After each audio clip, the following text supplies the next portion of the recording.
I'm very excited to be here with the man, G of G Love. Thank you, man, for being with us today. Thank you for having me. My pleasure. Yeah, and you just rolled in. You guys are touring right now, a lot of action going on, and just got off the bus, so to speak, to come in and be with us today, man. I really appreciate it. And I know we got fans waiting for a meet and greet, so well, I want to jump right into it. But G, in terms of like your influences, obviously you wear your heart on your sleeve in a good way. I mean, whether it's blues, hip hop, soul, R&B, it's all there and it's all beautiful. But when you were coming up, when you were a young lad in Philadelphia, what was some of the stuff that you were really vibing on? More specifically, maybe like the first record that you purchased back in the day. Oh wow. Well, I mean, I kind of grew up in the '80s, and grew up with all those hits.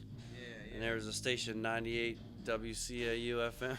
All right. And they had the top 40 jams going, or what? Yeah. All right, like what? Like Phil Collins? Like Abracadabra and Steve Miller, yeah. Tears for Fears and all this stuff. And I love that stuff too, man. Yeah. so that was like background noise. But then I played guitar from a young age, and Since eight years old, right? by the time I was 13, then I kind of started honing in on like the Beatles and Bob Dylan, and my mom had a small but very informative record collection, and I remember the White Album, Bob Dylan's Greatest Hits, and I think kind of listening to those records a lot at a young age kind of had an influence on me to start writing songs, because I don't know why I started writing songs, but I did. Yeah, wow, at an early age, yeah. And so really rolling with some of those influences, kind of the classic rock kind of stuff, but also hip-hop kind of informed your sound, and your love of, like, Philadelphia, huge tradition of hip-hop, whether it's DJ Jazzy Jeff, Schoolie D, a lot of R&B bands from back in, almost a Motown sound. So were you vibing on some of the Philly bands that were local around that time, especially in the hip-hop scene? Yeah, absolutely. There was a really cool radio program called on Power 99 FM called Street Beat with Lady B. And it was every Friday night. I mean, we were like, 14, 15 years old. And, I remember like the sound was like scary almost. Like, because the first time you heard like Dangerous, right? Yeah, Dangerous. The first time you heard this song, Terminator X by Public Enemy with that sample. Lady B was spinning that, and then a lot of local Philadelphia heroes like Steady B and Cool C, DJ Jazzy Jeff, the Fresh Prince, and just a lot of Schoolie D and a lot of really heavy 80s hip hop. And what about the Roots, man? I mean, were they? Roots came along later. They came along after us at the same time we were coming up. It was interesting thing about Philadelphia is that there was something happening there. Because something happened with our generation there, because by the time I was 19, I put my band together, but I put it together in Boston. I came home for holiday, and I took the train down, and I was walking around my neighborhood, and I saw the Roots filming their first video. Oh, for real? And they were filming a video called Pass the Popcorn. I was just walking down the street. I was like, oh, man, look at that. I was like, that's really cool. Meanwhile, I had already started my band up in Boston. Wow. And the next time I saw these guys was when right before we got signed, we were down recording in Rough House Records Studio at Studio 4, and they were trying to get a deal with them, but we got signed first, so they were salty at us. The first time I met Black Thought, he wouldn't even shake my hand because they were so pissed off that we got a deal before they did. But it was pretty hardcore scene, but it was interesting because something happened in Philadelphia with the music and also the size of the city and also the rock and roll influence and the soul influence that our generation was the first generation that did something very interesting with hip-hop. The Roots, they were pretty much all black kids, and they decided they're going to do a live version of the records that they like and try and get the drums to sound just like its sample and everything else. And that was pretty revolutionary at the time with sample-based hip-hop. No diss or anything to that culture, but just the live, bringing that old and that contemporary hip-hop sound and what those guys Rozelle beatboxing. I mean, it was so organic. So they were coming at it from their angle, and then I was coming at it like I was taking my hip-hop influence that I grew up with the same stuff and putting that into my blues and my band.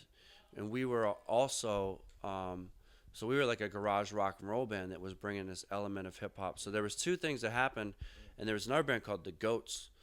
and they were kind of the leaders of the pack. Although obviously the Roots and us have surpassed that, but it was a very interesting thing to happen, and it was happening in 1992, and then by 1993, by the end of 1993, we had a record deal. Our record came out in the spring of '94, and the Roots would quickly follow that up later that year. Yeah, with "Do You Want More," I think, right? And like that hit. Yeah. And so it was a really interesting time in music, and I think the sound that they came up with and the way the sound that we came up with were very influential to a lot of people that came up underneath both bands. So it's really interesting. We've all had a lot of success, and it's just been amazing to watch those guys have this new life to their career on Jimmy Fallon show, and and they crush it. Sorry, I said Kimmel. Yeah. And but we started out not as the house band, but we did have a residency at an Irish pub in Boston called the Plow and Stars. And later we did do a stint on Ben Stein's talk show. I would do something like that again. It's certainly a challenge to do something like that. I can't imagine the workload that the Roots do to prepare for that show every night. It's very structured, very unforgiving in terms of times and lead-ins and stuff. And we did it just for a whole season that was one show a week, and we shot like 9 shows in 2 weeks. But it was a totally different experience. But I remember struggling with Ben Stein's political views at the time. I'll leave it at that. I feel you, man. I feel you're and we'll leave it at that. But you're a very diplomatic guy, and I could imagine those concerns. Well, one other big thing, man. You and a lot of other musicians performed at Carnegie Hall in honor of Miss Aretha Franklin, and that is pretty cool, man. Tell us a little bit about what that was like, who you played with, what songs you performed on, etc. Well, it was amazing tribute for Aretha Franklin at Carnegie Hall, and so who was on it? Alan Stone was on it. He was unbelievable, his voice. Sam Moore from Sam and Dave was on it. It's a legend. He was hilarious. Living Color, Melissa Etheridge, Kenny Loggins, Betty Livette, Sarah West. Auntie Balas was the house band. Wow. Taj Mahal, who I got to spend a lot of time with. So that was a big thing, just as a musician, to be on that stage giving props to Miss Aretha. I mean, that had to be kind of a surreal thing, right? Yeah, absolutely. It was a really kind of a. I was so honored to be there. It was a pinnacle of my career to get to play at Carnegie Hall for the first time in my career, and I did this song "Think." Which I was surprised because they give you a list of the songs, and that one was. And you weren't gonna choose like Who's Zoomin' Who or Freeway of Love or one of her '80s jams. Talking about '80s music, you were gonna go classic. Yeah, but I would have, man. Who's Zoomin' Who? That was kind of like the jam. But anyways, man, cool. So you made a good decision, and then it went well. Yeah, it was cool. I played. I did Think, and it's an interesting song because it's just a simple song. It's a blues-based chord progression, but it does its modulation, which. I'm not a big fan of modulations, and I decided I want to do this song on my 12-string, and I wanted to play slide guitar because I wanted this blues intro on it, like a Delta blues intro, which I did, and then but then I had to modulate a half step, so it was cool. Like I worked it, I didn't mess it up, and it went well.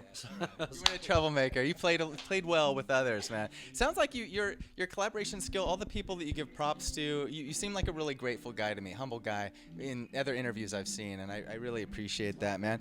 Another quick question, a little bit of a curveball, but I like to ask people this every so often.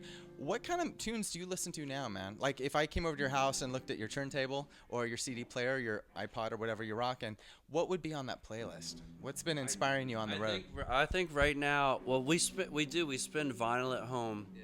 We got the Sonos speaker system, and we have we spin vinyl on it, and You're more of a vinyl guy at home, like in terms of your collection. You got some stacks of records. Oh, I got massive stacks of records and a lot of blues, and so basically every night it's a the family dinner when we're home, and whoever's turn it is to pick the record, and then I think Flip it in 30 minutes and keep it going. Exactly. Yeah, I think the record on there right now is The record on there when we left was Albert King, one of Albert King's records. Okay. So we spin a lot of blues. Yeah. Albert King, Freddie King, Jimmy Reed, B.B. King, Howlin' Wolf, Muddy Waters, Just all the classic stuff. What about any newer stuff, man? Any contemporary artists that are coming up, or last? Let's say by newer, I mean let's say in the last 20 years compared to the classics. But Well, if I'm the other time I listen to music is when I'm working out or going for a run, and I generally put on Wu-Tang Spotify channel. Ghostface was actually sitting right here last week. Yeah, he played, and then Wu-Tang doing a bunch of shows. But yeah, we met Ghostface, really cool guy, and he puts on a really in past tours with Adrian Young and the Delphonics, really organic shows with hip hop and live percussion. So you might check that out, man, in the future. But. Yeah, I'm such a fan of those guys, and I kind of like missed Wu-Tang Clan. There's a couple of people I missed, like when they were just coming out. Like I missed Wu-Tang Clan. Well, you were coming up. I mean, 93, 94. Yeah. I mean, you guys were doing your thing too. We were coming up, and I had kind of the hip hop that I like. What I was really hyped on was happened in like 89 to 92, and then we started hitting, and then I kind of just honestly the Wu-Tang Clan kind of scared the shit out of me, and so did Snoop Dogg, and then later on I really fell in love with both those crews. But but I listen to I find Wu-Tang Clan just very engaging because like I think Jizza's one of the definitely one of my top 5 MCs, but then also there's so many other strong MCs in that camp that also could be right up there. So to me it's just like, whoa, all those voices and like kind of like a magical coalescing of all these forces. That a special thing, man. Definitely. It is a special thing. So yeah, I still get hype on that, and then I listen to the stuff that I'm working on, which is I have an announcement.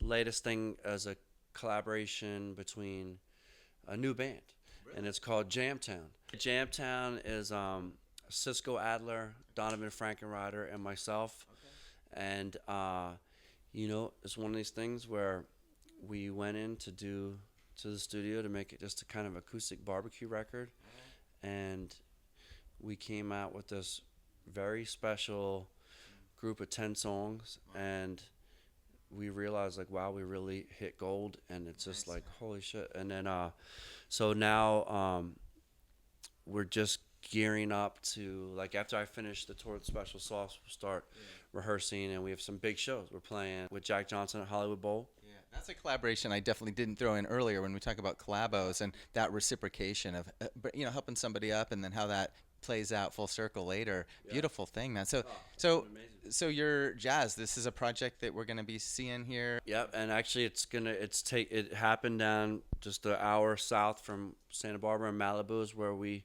made the music, and I think that there's gonna be a lot of great Southern California shows happening this spring and summer, and that'll just be the very tip of the iceberg, and so we're just excited to launch that, and it's just exciting time for the 3 of us who are kind of all established artists to be a new artist again all together, and like it's great. It's like a super group, like the 21st Century Traveling Wilburys, right? As we got that? All right.